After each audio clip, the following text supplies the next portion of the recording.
¿Qué tal? ¿Cómo están? Bienvenidos a nuestra última clase de metodología del trabajo intelectual. El trabajo intelectual implica un aprendizaje, un proceso de aprendizaje y también implica algún producto.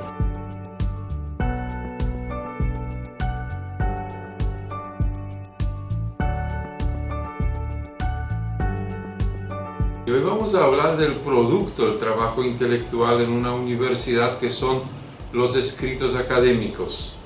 Los profesores desde el primer curso le estarán pidiendo trabajos prácticos, que son escritos de investigación, normalmente bibliográfica. Al terminar la carrera se hace otro trabajo intelectual, digamos, de mayor envergadura, que es la tesis de grado. Entre estos pequeños trabajos de clase y este trabajo de culminación de carrera, existen diferentes modalidades, diferentes escritos que a lo largo de una carrera puede que tengamos que producir. En primer lugar, quisiera mencionarles un tipo de trabajo que se está produciendo con mayor frecuencia, y es la monografía. Seguramente le habrán pedido los docentes, los profesores, trabajos de esta naturaleza. Si no, seguramente en algún momento dado de su carrera se lo van a pedir. Y quería compartirles que existen diferentes clases, más específicamente hablando, hay 3 clases de monografía que se perfilan en el ámbito académico. Hablamos de monografía de investigación, monografía de compilación y monografía de análisis de experiencias.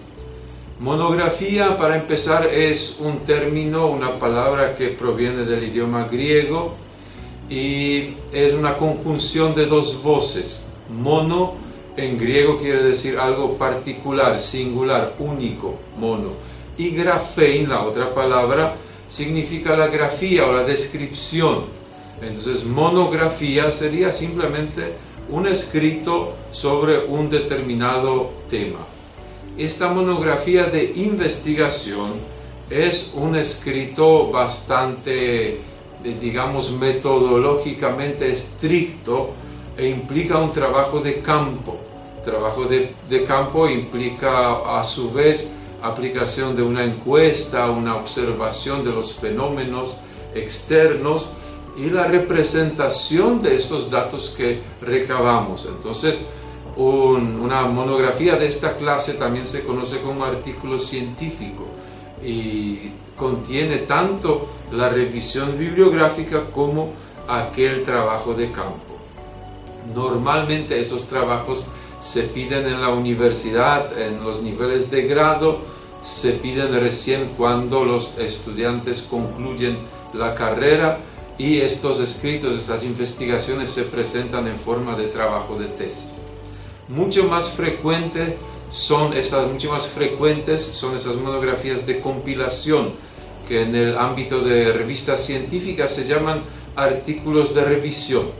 Y se llaman así porque simplemente consisten en la revisión de los diferentes autores, de las diferentes teorías sobre el tema que nos tocó investigar y desarrollar y exponer esto correctamente. Los esquemas de esas 2 monografías detalladas, tanto de la monografía de investigación como de la monografía de compilación, van a encontrar en nuestro material de clases. Ahora, la tercera modalidad de la monografía, que se llama monografía de análisis de experiencias, es muy interesante, especialmente para aquellas carreras que tienen una pasantía profesional o tienen actividades fuera del aula. Entonces, esas experiencias, tanto en el ámbito formal, por ejemplo, en alguna institución, en alguna fábrica, en una escuela, en un presidio, un hospital, un asilo, etc., como en ámbitos no formales o semiformales, inclusive en un barrio, en la calle, dentro de un hogar, dentro del grupo indígena, en las juntas vecinales. Todos esos ámbitos se prestan para hacer esta clase de monografías y publicarla luego. Este escrito contiene la descripción del contexto en el que se hace la investigación en primer lugar. Después también se delimita el foco de atención, porque si yo, por ejemplo, estoy en un barrio y estoy observando la vida de los vecinos, pues acontecen tantas cosas y yo tengo que centrarme en algunas de ellas. Eso implica que previamente yo tengo que elaborar mis objetivos o mis preguntas de investigación de esta clase de monografía y limitarme a enfocar mi atención a estos temas. También se tiene que delimitar el papel del propio investigador. A veces el investigador permanece pasivo, trata de no interferir en la vida de la comunidad que observa y solamente anotar, digamos, objetivamente lo que está percibiendo. Pero en otras oportunidades el papel del investigador es mucho más activo, que interactúa con las personas que observa, etc. Entonces también se debe describir este papel, delimitar ese papel que el investigador está haciendo.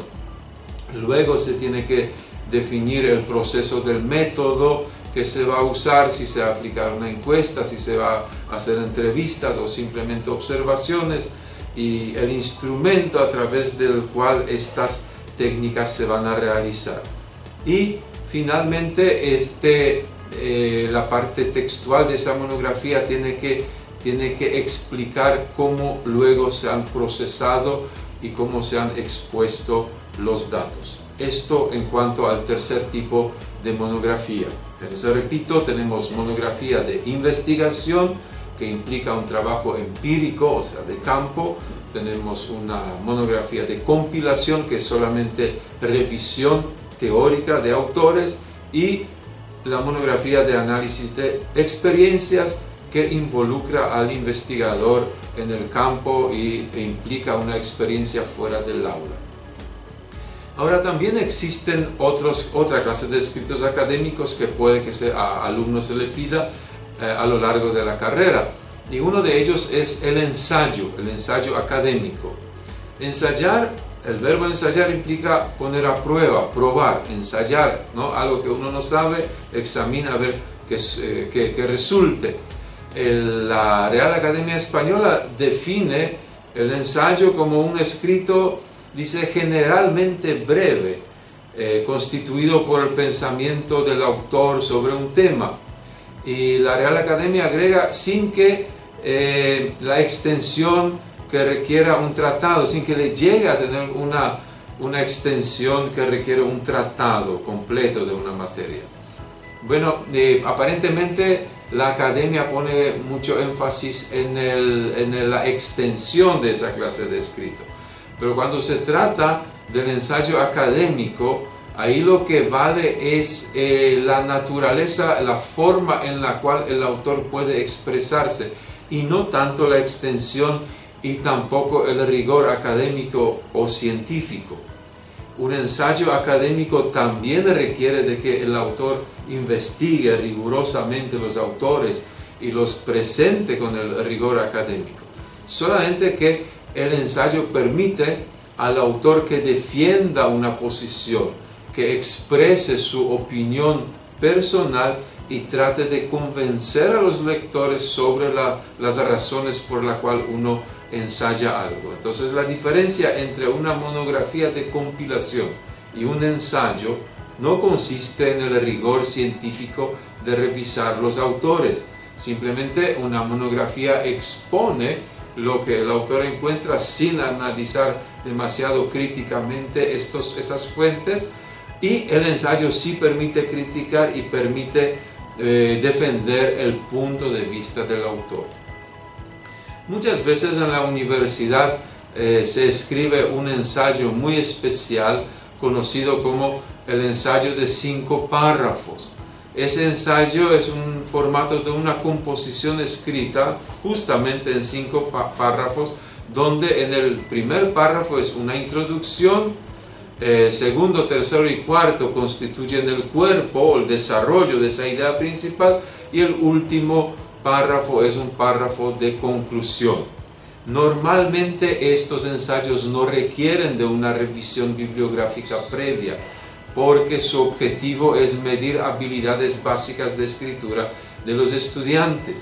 Esa clase de escritos ayuda a organizar el material que recabamos, que ya conocemos de antes.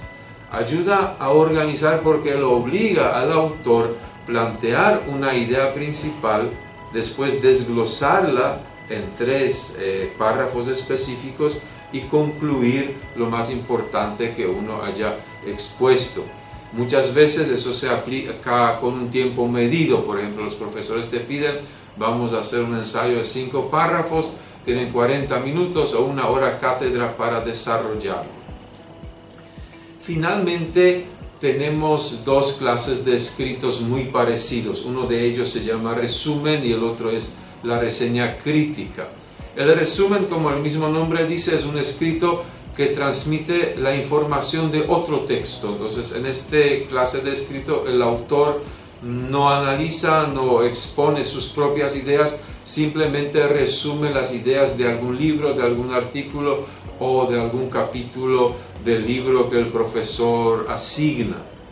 Para hacer correctamente un resumen, uno tiene que primero, obviamente, leerlo atentamente y comprensivamente. ¿Por qué comprensivamente? Porque necesita destacar las ideas principales del texto. Si no, la parte de la acción, el proceso de resumir va a ser imposible. Al leer comprensivamente, uno tiene que separar las ideas principales en bloques de texto, subrayar esas ideas si se puede y juntar esas ideas principales y redactarlas en forma de un escrito, de la manera tal que el resumen no contenga otras ideas de las que el autor original haya expuesto.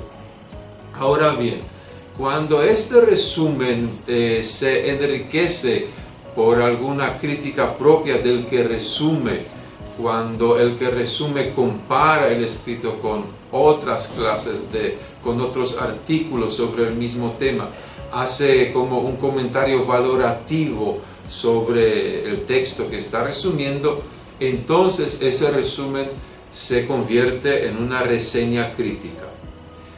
Con esta reseña crítica cierro las diferentes modalidades de artículos, modalidades de escritos académicos que ustedes probablemente van a encontrar a lo largo de su carrera universitaria.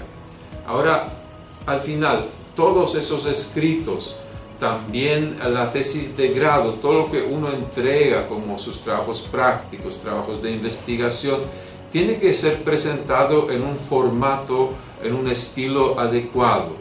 Y nuestra universidad adoptó el sistema de APA, que es la Asociación Psicológica Americana, un sistema de presentación de esta clase de escritos. Y yo les remito, para cerrar esta clase, les remito al material que van a encontrar en la plataforma. Hay una presentación multimedia en nuestra aula virtual donde se resumen las principales normativas de la APA.